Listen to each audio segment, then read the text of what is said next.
अब इसी मुद्दे पर चर्चा करेंगे, समझने की कोशिश करेंगे। डॉक्टर सुब्रकमल दत्ता राजनीतिक विश्लेषक मेरे साथ मौजूद हैं, सैयद जव्वाद राजनीतिक विश्लेषक मेरे साथ मौजूद हैं, घनश्याम उपाध्याय याचिकाकर्ता वकील मेरे साथ मौजूद हैं, विवेक पंडित अध्यक्ष आदिवासी विकास समिति भी मेरे साथ जुड़ेंगे।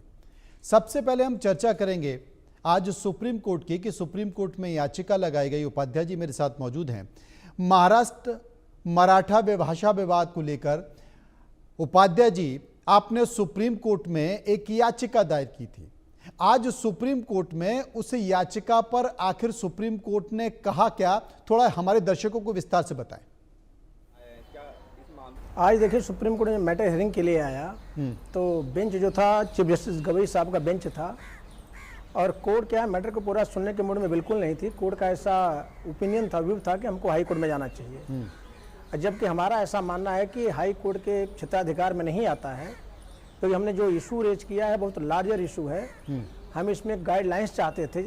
आर्टिकल 142 में सुप्रीम कोर्ट इस तरह गाइडलाइन दे सकती है, इसमें इलेक्शन कमीशन ऑफ इंडिया और सारे स्टेट्स इलेक्शन कमीशन को डायरेक्शन दिया जाए कुछ पॉलिसी फॉर्मुलेट करने के लिए, ताकि इस तरह की एक्टिविटी कोई पॉलिटिकल पार्टी करते जो देश की अखंडता के लिए खतरा हो सकता है, तो ऐसे पॉलिटिकल पार्टियों का रजिस्ट्रेशन कैंसिल किया जाए, जो कि कानून में इस तरह कोई विधान आज के डेट में नहीं है, वैक्यूम है। तो ऐसे केस में सुप्रीम कोर्ट इस तरह गाइडलाइंस लेट डाउन कर सकती थी। अब सुप्रीम कोर्ट चाहती थी कि मैं हाई कोर्ट में जाऊं, और इस विषय को लेकर के सुप्रीम कोर्ट ने जो है कि पिटीशन को एंटरटेन नहीं किया और हमने बताने की कोशिश किया, लेकिन सुप्रीम कोर्ट बिल्कुल सुनने के मूड में नहीं थी। और दुर्भाग्य है कि सुप्रीम कोर्ट के कम से कम 1 डजन से ज़्यादा जजमेंट्स में लेके गया था जो मैं साइड करने वाला था, जिसमें इससे कम सीरियस मैटर में सुप्रीम कोर्ट ने आर्टिकल 32 में पिटीशन डायरेक्टली एंटरटेन किया है और गाइडलाइंस भी दिया है समय समय पर। हेट स्पीच और हेट क्राइम को बहुत सीरियस माना है। सुप्रीम कोर्ट ने खुद गाइडलाइंस दिया है कि ऐसे मैटर में सुओ मोटो या फायर करना चाहिए पुलिस को, कंप्लेन करने की भी जरूरत नहीं। जबकि हमारे केस में हमने कंप्लेन किया था, कंप्लेन करने के बाद सुप्रीम कोर्ट की पिटीशन फाइल करने के बाद में रिमाइंडर उनको भेजा, सुप्रीम कोर्ट के सारे गाइडलाइंस भेजे, डायरेक्शन भेजे, जिसमें सुप्रीम कोर्ट ने मैंडेटरी किया एफआईआर लॉन्च करने के लिए। और यहाँ तक बोला अगर एफआईआर लॉन्च नहीं होता है तो पुलिस ऑफिसर के खिलाफ एक्शन होना चाहिए। लेकिन ऐसा होने के बावजूद भी सुप्रीम कोर्ट ने एंटरटेन नहीं किया पिटीशन, जबकि स्थिति ऐसी है कि पिटीशन फाइल होने के बाद में हमको बताया गया है कि राज ठाकरे ने उसके बाद भी इस तरह का 2-4 जगह इस तरह की एक्टिविटीज की थी जहाँ लोगों के साथ मारपीट की थी। तो ऐसे अगर मामले में सुप्रीम कोर्ट ने अगर एंटरटेन नहीं किया, हमको हाई कोर्ट भेजा, तो हाई कोर्ट हम जाएंगे। लेकिन मेरा ऐसा मानना है कि दुर्भाग्यपूर्ण है, ऐसा नहीं होना चाहिए था। सुप्रीम कोर्ट को एंटरटेन करना चाहिए था पिटीशन। जी, मैं बाकी पैनलिस्टों के पास चलूंगा, उसके पहले एक सवाल और आपसे पूछना चाहता हूं कि आपने ये याचिका सुप्रीम कोर्ट में आखिर दायर क्यों की थी? आपकी प्रमुख मांगे इसमें क्या थी? देखिए, मैं पिटीशन सुप्रीम कोर्ट में क्यों डाला था कि जो इशू इसमें इन्वॉल्व है वो बहुत नेशनल इंपॉर्टेंस का इशू है। ये कोई मतलब एक क्षेत्रीय इशू नहीं है। आज देखिए, अगर इस तरह से भाषा के नाम पे या जात के नाम पे इस तरह अगर हमारे देश में लोग अगर इस तरह से एक दूसरे को अपने यहाँ आने से या कहीं देश में जाके बसने से या कहीं देश में बिजनेस व्यापार करने से मना करेंगे, खास करके मुंबई जैसे सिटी में जो कि मिनी इंडिया है, तो ऐसे में सोचिए देश की अखंडता और समृद्धता का क्या होगा। इसके लिए ये इशू इतना इंपॉर्टेंस था। हमको डिटेल हम गाइडलाइंस चाहते थे सुप्रीम कोर्ट से, जो कि इसका नेशनल रेमिफिकेशन हो सकता था और आने वाले दिनों में इस तरह की जो है कि उपद्रव बंद हो सकते थे।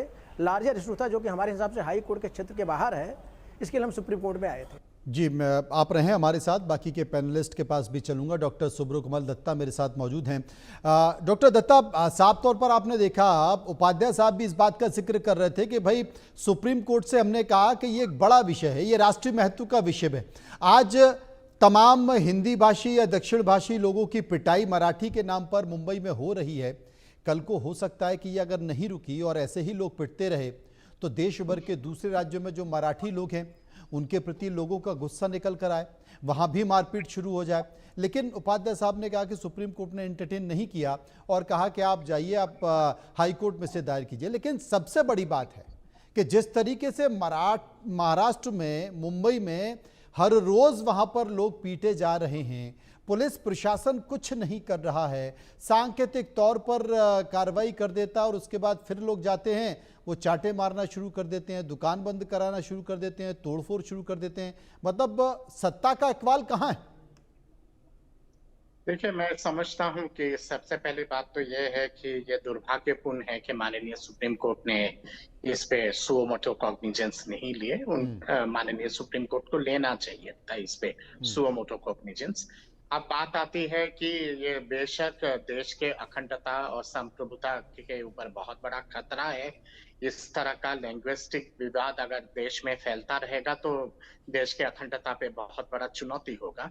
मेरा गुजारिश रहेगा केंद्रीय सरकार से कि केंद्रीय सरकार एक कठोर कानून लेके आए ताकि इस तरह की जो चीजें हैं ये देश के किसी भी प्रांत पे अगर क्यों ना हो उसको तत्काल रोका जाए और कठोर से कठोर कार्रवाई की जाए। दूसरी बात यहाँ पे ये भी आती है कि मैं मानता हूँ कि जो भी पार्टी इस तरह के काम करते हैं, ऐसे पार्टियों पे अंकुश लगाने की बहुत आवश्यकता है। मेरा गुजारिश रहेगा चुनाव आयोग को कि वो सुओ मोटो कॉग्निजेंस ले और कार्रवाई शुरू करे और अगर आवश्यकता हो तो मानसे को बैन कर दिया जाए चुनाव से, क्योंकि ये कतई इजाजत नहीं होती है कि आप अपने कानून को हाथ में ले और तोड़-फोड़ करे, मारपीट करे, दंगा-फसाद करे, सिर्फ अपने छिछोरा राजनीति के लिए। और ये केवल महाराष्ट्र की बात नहीं है, तेलंगाना में भी ऐसे बहुत सारे घटनाएं हुई हैं, उसके साथ-साथ कर्नाटका में वो जीता जागता उदाहरण है। कन्नड़ लेके एक बहुत बड़ा विवाद कर्नाटका में चल रहा है और तमिलनाडु में तो शुरू से लेके आज तक चल ही रहा है ये सारी चीजें। तो मैं मानता हूँ कि अब एक समय आ गया है जिसपे केंद्रीय सरकार को हस्तक्षेप करके कठोर कानून लाने की बहुत आवश्यकता है। जहां बात आती है कानून प्रशासन की, मेरा जरूर ये गुजारिश रहेगा महाराष्ट्र सरकार से और खास करके देवेंद्र फडणवीस की सरकार से और वहां के पुलिस से कि आप कठोर से कठोर कार्रवाई कीजिएगा इन सब चीजों पे और ऐसे जो अराजक एलिमेंट है इनको बख्शा नहीं जाना चाहिए और इनके ऊपर कठोर कदम उठाने की बहुत आवश्यकता है। पर यहाँ मसला जो है ये मसला केवल एक कानून की मसला नहीं है और कानून प्रशासन का मसला नहीं है, उससे बहुत बड़ा चीज है ये और देश के संप्रभुता और देश के अखंडता को लेके है। आज अगर महाराष्ट्र में, कर्नाटका में या फिर तेलंगाना में इस तरह की चीजें अगर रोका नहीं गया, हो सकता है कि कल को फिर ये जाके उड़ीसा में फैले, उत्तर भारत में फैले, बंगाल में फैले, आसाम में फैले, पूर्वोत्तर राज्यों में फैले, राजस्थान में फैले, तो कहाँ पे फिर कहाँ तक जाएगा ये मामला और कहाँ तक हम लोग लेके जाएंगे इन सारी चीजों को। भारत की अखंडता के प्रश्न है यहाँ पे। मेरा मानना है कि केंद्रीय सरकार को हस्तक्षेप करने की आवश्यकता है और अब समय आ चुका है कि केंद्रीय सरकार को इस पे हस्तक्षेप करना चाहिए।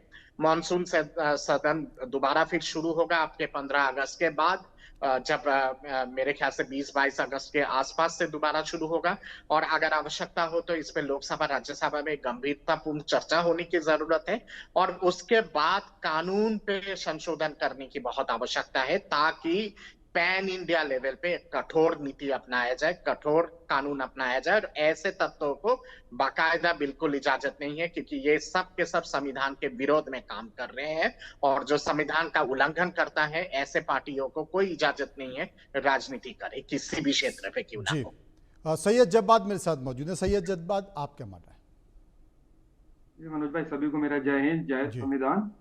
देखिए, ये कानून के पीछे लेने वाली सरकार मौजूदा भारतीय जनता पार्टी की थी। परिभाषा